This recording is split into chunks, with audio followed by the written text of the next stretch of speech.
देखो, ममता दीदी को जो है वो चुनाव लड़ने के बजाय जो है वो चुनाव आयोग से भिड़ने से बाज आना चाहिए।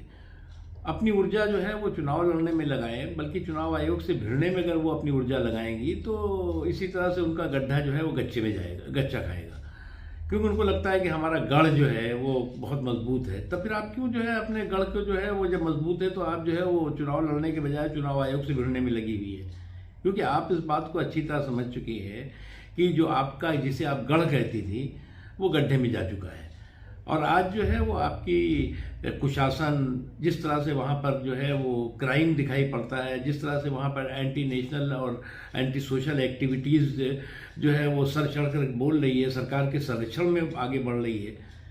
तो उसको लग रहा है कि जो है वो ज़मीन आपकी खिसक चुकी है। अब ज़मीन खिसक चुकी है तो इसलिए अभी हार से पहले ही हार के हंगामे और हुड़दंग की का जो है वो तमाशा और दिखाई पड़ रहा है। क्योंकि जब आप चुनाव में जो है वो पहले आपने चुनाव मशीनों से झगड़, देखिए मुझे अफसोस के साथ कहना पड़ रहा है, बांग्लादेश जो जिहादी कठमुल्ला है उनके कुंड और झुंड के हाथों बंधक बन चुका है। और बांग्लादेश में जिस तरह से जिहादी कठमुल्लाओं का कुंड और झुंड बांग्लादेश की पूरी व्यवस्था को बंधक बना करके और वहाँ पर जो है वो अराजकता और उद्दंडता, जुल्म और जुर्म की पराकाष्ठा कर रहा है, अल्पसंख्यकों के साथ कर रहा है, आम लोगों के साथ कर रहा है, वो बांग्लादेश की इस तरह का जो जिहादी कठमुल्ला है वो बांग्लादेश की बर्बादी की इबारत लिख रहे हैं। इस बात को बांग्लादेश के लोगों को भी समझना होगा और ऐसे जिहादी कठमुल्लाओं के कुंड और झुंड से बांग्लादेश को मुक्त कराना होगा। आधुनिक शिक्षा के कैंपस में अराजकता और उद्दंडता का जो केंद्र बन जाए तो निश्चित तौर से इसी तरह के साजिशी सिंडिकेट की सक्रियता दिखाई पड़ेगी। अब आधुनिक शिक्षा का कैंपस अराजकता और उद्दंडता का केंद्र और वहाँ पर इस तरह की साजिशी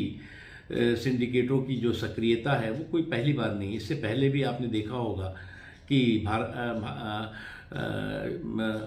अफजल हम शर्मिंदा है, तेरा कातिल जिंदा है, भारत तेरे टुकड़े होंगे जैसे तमाम तरह के नारे इसी आधुनिक शिक्षा के कैंपस से सुनाई पड़े थे।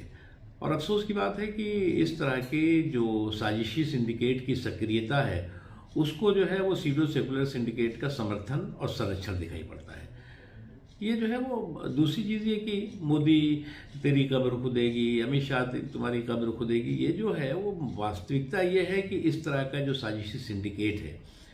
उसकी जो है वो राजनीतिक असहिष्णुता के सबसे बड़े शिकार नरेंद्र मोदी जी रहे। क्योंकि उनको भी मालूम है, इन सबको मालूम है कि इनकी इस तरह की साजिशी शरारत को जो है वो कभी भी